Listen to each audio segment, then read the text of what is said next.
श्रेया क्या है ये? दिन भर मोबाइल के साथ चिपकी रहती है। मम्मी समर का वेकेशन चल रहा है ना। समर का वेकेशन है तो ऐसा टाइम पास करने का? तो क्या करूं? क्या करूं क्या करूं? मैंने बोला था ना घर काम में मेरी मदद कर, कुछ सीख, एक दो सब्जी आ जाएगी। पर नहीं, माँ की सुननी नहीं है। मुझे सब आता है मम्मी। क्या आता है तुझे खाना बनाना? हर बार मेरा नाक काटती है तू। मम्मी मुझे आता है, मम्मी मुझे आता है, सबके सामने मेरी नाक काट दी मदर्स डे के दिन। Sorry mummy. क्या सॉरी? अभी तू मेरे साथ रेसिपी सीखेगी। वो बहुत बोरिंग होता है मम्मी, मुझे नहीं सीखना। तुझे तेरे ससुराल में सासू माँ जैसे बनना है? हाँ, मुझे दादी जैसे ही बनना है। क्यों नहीं बनेगी मेरे जैसी? अरे जरूर बनेगी तू मेरी जैसी। मुझसे भी अच्छी सास बनेगी तू अपने ससुराल में, देख लेना। सास क्या, बहू भी, क्योंकि मैं हमारे घर की सबसे बेस्ट बहू थी। हूँ और हमेशा रहूंगी बेस्ट एवर। दादी, मुझे आपके पास एक शिकायत करनी है। क्या है मेरी पोती को शिकायत? बोल जरा। मम्मी को देखो ना, मुझे खाना बनाना अभी नहीं सीखना तो बार बार मुझे फोर्स कर रही है। क्यों रे बहू? सच माँ आप ही बताइए, अभी इसको अभी से सीखना चाहिए कि नहीं खाना बनाना?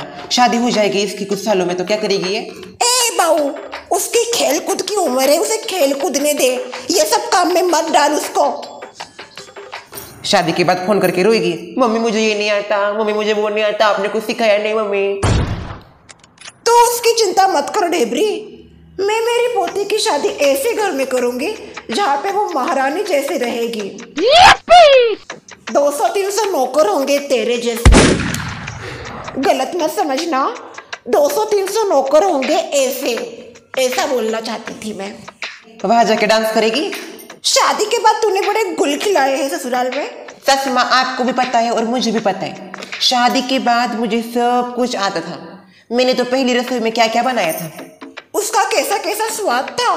स्वाद कैसा भी हो, पर मैंने कोशिश तो की थी। आपके जैसे नहीं, आटा पानी पानी हो गया था मेरा।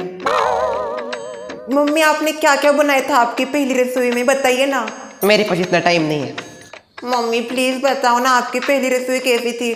मैंने दादी की तो सुन ली कहानी, अभी आपकी कहानी बताओ मुझे। बता ना, वो इतना दिल से पूछ रही है तुझे कुछ। चल ठीक है, बताती हूँ मेरी पहली रसोई।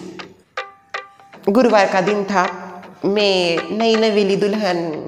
ए नागिन, इतना डुल डुल के बोलने की क्या जरूरत है? जरा सीधी बैठ ऐसी मेरी जैसी, फिर बोल। मैं पहले दिन किचन में गई।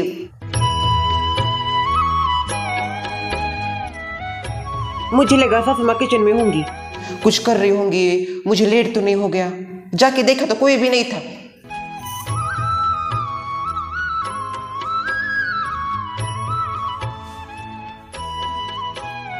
लगता है सासू माँ अभी तक नहीं उठी है।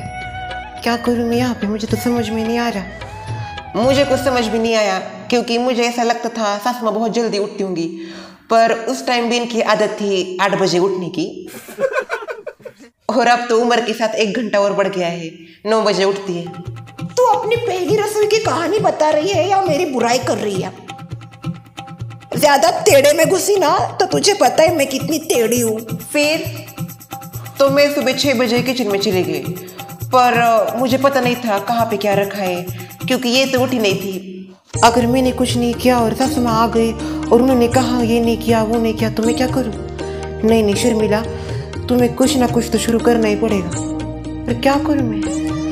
एक काम करती हूँ, सारी चीजें मैं खुद ही ढूंढती हूँ, कभी ना कभी तो करना ही है। तो मैंने खुद ही सब कुछ ढूंढना शुरू किया। फिर ससुर जी आए सुबह 6:30 बजे मंदिर से। अगो भाई ससुर जी, क्या हुआ सुंदर? नहीं, मेरा पहला दिन है किचन में और मुझे ना कुछ मिल ही नहीं रहा। मुझे लगा सासू माँ होंगी तो मैं उनसे पूछूंगी, पर ललिता अभी सो रही है, जल्दी नहीं उठेगी वो। मैं तुमको बताता हूँ कौन सी चीज कहाँ पे रखी है। ये देखो, वो जो है ना,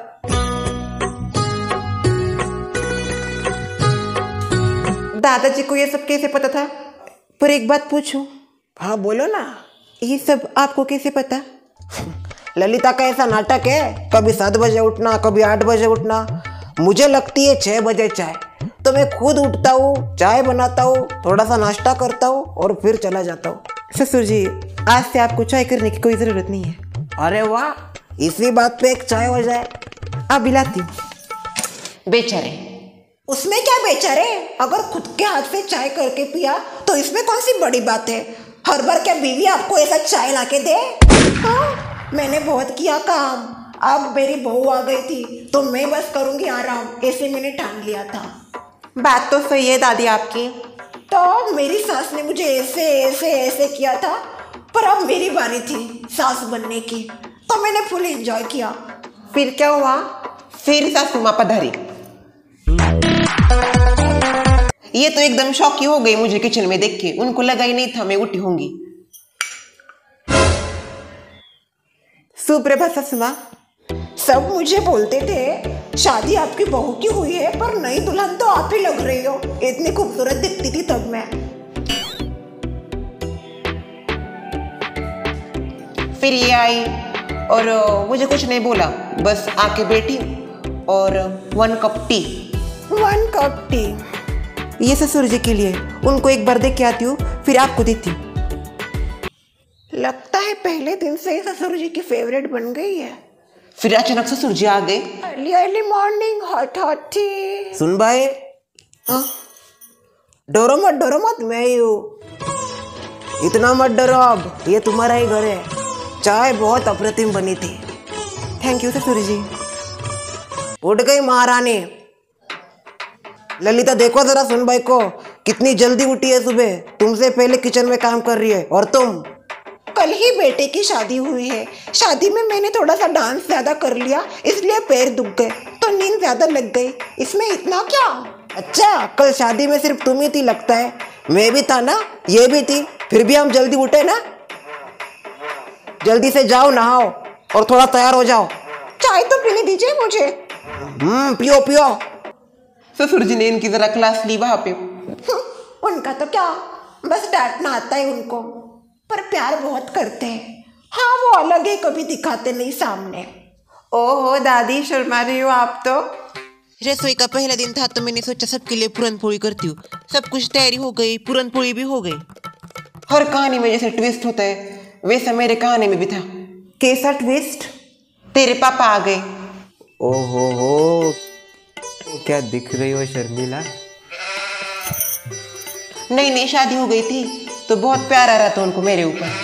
वो तो हर शादी के बाद होता है, 4 दिन का प्यार, उसके बाद वार पे वार। तुम्हारी इस खूबसूरती को और बढ़ाने के लिए मेरे पास कुछ है। क्या है? आगो भाई गजरे। मैंने वो पूरन पोई रखी थी और अचानक ये बोलने लगे, मुझे तुम्हें गजरा लगाना है, गजरा लगाना है। चलो घूमो, मुझे लगाने दो। उस गजरे में था इतना बड़ा कीड़ा, कॉकरोच। फिर मैं जोर से चिल्लाई और साइड में ऐसे पूरन पोई रखी थी, दंकन। फिर तेरी बुआ ने इस बात की इनको चुगली लगा दी। कौन सी वाली बुआ जो अभी जापान में है वो? हाँ वही। उसको चुगली नहीं कहते, उसको सच बोलना कहते हैं। और मेरी बेटी बहुत सच्ची है। वैसे दादी, बुआ कब आने वाली है वापस? अभी वो लास्ट ईयर में है ना, देखते हैं। अगर ये साल उसका क्लियर हो गया तो आ जाएगी दिवाली में। और अगर ये साल क्लियर नहीं हुआ तो फिर तू घर के बाहर जाएगी। कलम हुई, कभी तो अच्छा बोला कर। पिछले 7 सालों से मेरी बेटी जापान में है, कैसे वहां पे रह रही है, क्या कर रही है। बेचारे को कितनी याद आ रही होगी घर की मेरी। और तू बोल रही है ये साल क्लियर नहीं हुआ तो? फिर क्या हुआ मम्मी? फिर से समा आई गुस्से में। वाह बहू, पहले ही दिन तूने उद्घाटन कर दिया किचन का। तेरी माँ तो बोल रही थी तू किचन में एक्सपर्ट है। ऐसी एक्सपर्ट है तू? सॉरी। मैनर्सलेस। अभी 30 मिनट है तेरे पास, जल्दी से कुछ कर। फिर मैंने सोचा ऐसा क्या है जो मैं झटपट बना सकूं। फक्त 30 मिनट, क्या करूं मैं 30 मिनट में? फिर इसका हीरो आया, हीरो आलू। अच्छा, अब मैं समझी मम्मी को इतना आलू पसंद क्यों है। तब से कर रही है ये आलू की सब्जी। आलू इसका फेवरेट बन गया वहां से। सच बात तो फिर मैं क्या करती, आलू ऐसी एक ही सब्जी है जो झटपट बन भी जाती है और सबको पसंद भी आती है। आज भी 2 दिन बाद घर में आलू होता है। फिर मैंने किया आलू का रायता, पर गलती से मैंने उसमें 2 बार नमक डाल दिया। फिर बन गया खरा खरा आलू। क्या स्वाद था उसका, आज भी कभी कभी मेरे जबान पे आ जाता है। फिर आपने जब खाना परोसा तब क्या बोला सबने? फिर क्या, ससमा का मुंह शुरू हो गया। कितना घटिया बना है ये आलू, रायता करने की क्या जरूरत थी इसका, नॉर्मल बनाती। आज सुनबाई की पहली रसोई है, उसके साथ क्या क्या हुआ मुझे सब पता चल गया है। इतना सब कुछ होने के बाद भी उसने हमारे लिए कुछ बनाया, इसकी कदर करनी चाहिए तुम्हें। सुनबाई, आज तुम्हारा पहला दिन है, धीरे धीरे करके तुम सब सीख जाओगी, मुझे तुम पे पूरा विश्वास है। थैंक यू ससुर जी। पर ससुर जी ने मुझे बहुत सपोर्ट किया उस टाइम। वाह, दादाजी सच में बहुत सपोर्टिंग है। तब से तेरे दादाजी इसके फ्री के वकील बन गए। ससुर जी